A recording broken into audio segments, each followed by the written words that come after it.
So, hi there, I'm Tom Evans, the author of The Art and Science of Lightbulb Moments, and I've got the great pleasure today to speak to one of the people that's been reading it recently. Hi, Lisa Parks. Hello, Tom. Now, you're known as the Smiley Coach, and even Smiley, which is lovely, and thanks for what a wonderful smile, what a great interview this is starting out to be already. So you read the book, Lisa, and you sent me a message about 2 or 3 weeks, or maybe a month or so back now, that intrigued me to say that not only did you read the book and enjoy it, but you actually started to use bits of it in your coaching practice. Yeah, it's been really amazing. One of the challenges with some of my clients is to get them to think outside the box. And obviously, as a coach, there's lots of questions you can do to entice them. But I just thought that the exercises in the book were a really good way to get them to open their minds up and think about things in a different way. The one that I particularly like is the association mind map, where they go in and pick a book and randomly select lines and words from it. Oh, that's great. Yeah, it's worked really well. I have had a few cynical clients that have said, well, doesn't that depend on the book that you pick to do the exercise? And where do you think that cynicism's coming from? Is it the choice of the book, or is it the process, or is it you, or is it... I assume they don't know about me in the book, do they? About the Lightbulb book?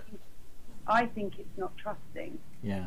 I think it comes from a place of not trusting, because all of this magical stuff, which I completely believe in, and I practice it in my everyday life. Yeah. There is always a part of us that thinks, can life really be that magical? Is it really that easy? Because I think we're programmed to believe that life is a struggle. And so your tool is so simple and effective and easy, and it's almost like not trusting it and thinking, well, it's not that easy. It's not that easy. Yeah. And so there's a sort of control element in this as well, isn't there, with these clients, that perhaps they don't want to loss. They think that making it easy is losing control. Oh yeah, definitely. And I think that is quite challenging for all of us, because when we don't feel in control, sometimes that can feel a bit panicky, I guess. And a lot of people I coach in self-confidence, and they suffer with anxiety. And so that's quite a common theme, and that's stuff that we're working on. So, I really think that the exercise helps. And I had one client, bless him, who'd been doing some work on values. And when you ask people to identify their values, obviously we live them all the time, but actually identifying them is another thing, from a word, a list of words. And from doing your brainstorming exercise, we actually used that discussion point and identified 5 of his core values.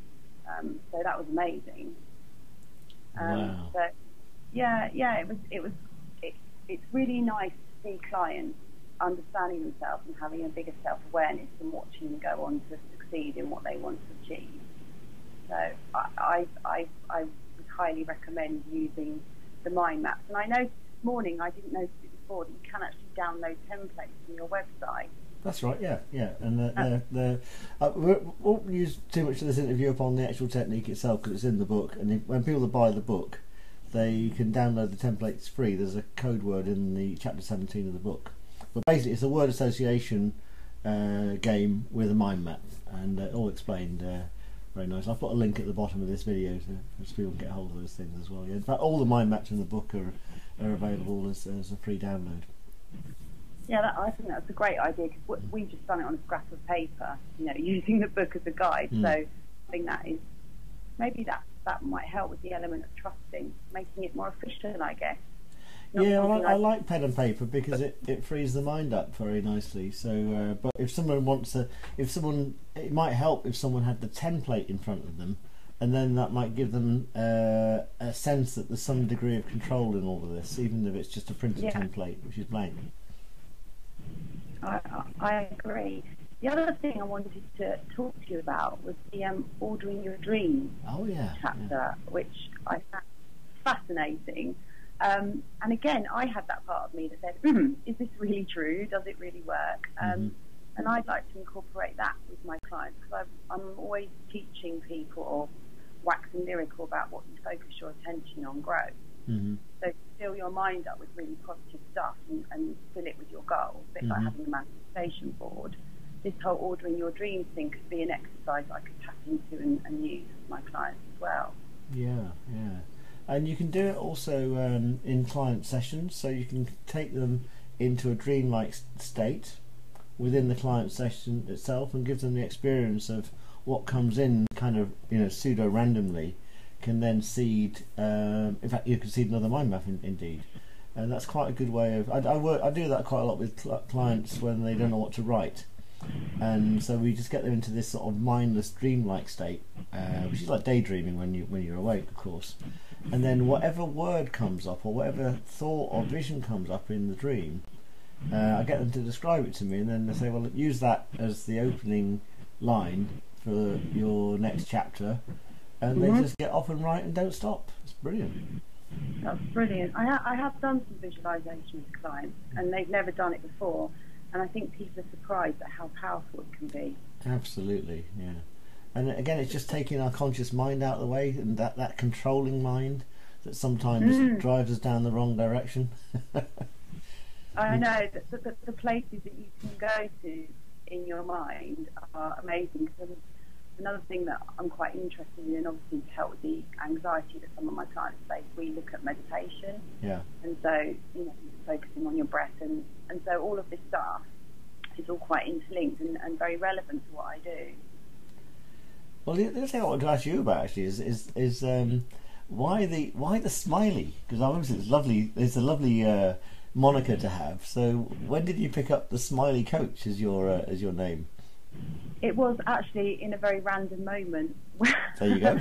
Where I had to register on Twitter, and I just thought, what is it about me that people will remember? And obviously over the years I've had lots of comments about my smile. And apparently I've got my nanny smile, so that's where it comes from. So literally in a sort of moment of a light bulb moment, if you like, a moment of inspiration, that's what I became on Twitter, and then that's just grown from there. So there you go. And so do clients leave you smiling? They do. Not always. To be honest, sometimes it's quite common after a number of sessions where you can be approaching a goal and you have a period where nothing's going on, and I think that's when coaching comes into its own, because you're holding someone's hand and saying, come on, we're nearly there, you're going to make it.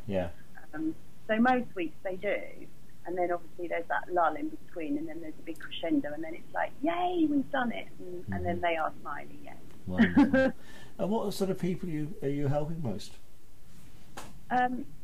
I've worked with all sorts of people, a mixture of men and women, mostly women. People come to me with a catalyst that starts off the coaching, so it might be they're fed up with their jobs, or they're in conflict with someone and they can't resolve it, and then obviously that leads on to other things, mostly self-confidence, self-esteem, and I think I'm quite well equipped to deal with that because of my own experiences in life. So through that we do some work on their self-confidence, and then we can still meet their goal of changing their job or handling the conflict. But I suppose it's a bit of a counselling approach to coaching, which sounds like I'm contradicting myself, but I always try and work to understand and get the person to understand what's going on, so that they can move forward. So it's a combination of counselling and coaching. If that makes sense. It does, yeah. And how do you think you can use, apart from just the non sequitur, which is like the disconnect that you get when you have a light bulb moment? So let's say you're doing one thing, then you have a random idea that takes you in a new direction. Apart from that benefit of light bulb moments, how do you think tapping into them in general can help people? I think it's about teaching them to understand the power of their own mind, and letting go of that and allowing it to trusting and allowing it to happen, because everything starts with a thought, doesn't it? And people say, oh, I feel really down today, I'm really sad, and I say, well, what are you thinking? Because there's a thought in there that provokes the emotion. So using the techniques in your book and your approach to things allows people to come away from all that, and it just shows you how powerful your thinking is. Gosh, you. And what was the, apart from the exercise which you use, which is the word association exercise, what was the one thing that you took away from reading it that changed your way of thinking?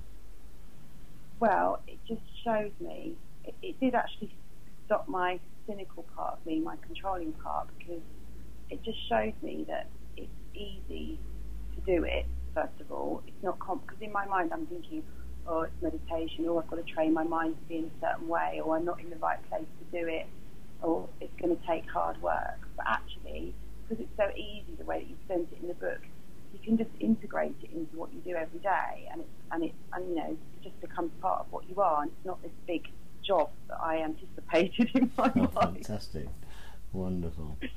Well, listen. It's been great to talk to you today, Lisa. And can I just say, I want you to keep on smiling and keep infecting other people with that smile nicely as well. Because I think the more of us that smile, the better. Apparently, it takes less muscles for us to smile than it does to frown anyway. So why would you want to frown? You're right, and it's really contagious, and it makes you more attractive, Tom. That's for sure. Great stuff. Well, this has been great to talk to you. I hope this is going to be the first in a series of chats that we can have, where we explore more about what the mind can do. Yes, I will be using more, and I will come back to you with the outcomes. Fabulous. Great to talk to you today, and we'll speak again soon. Thanks, Tom. Bye. Love and light.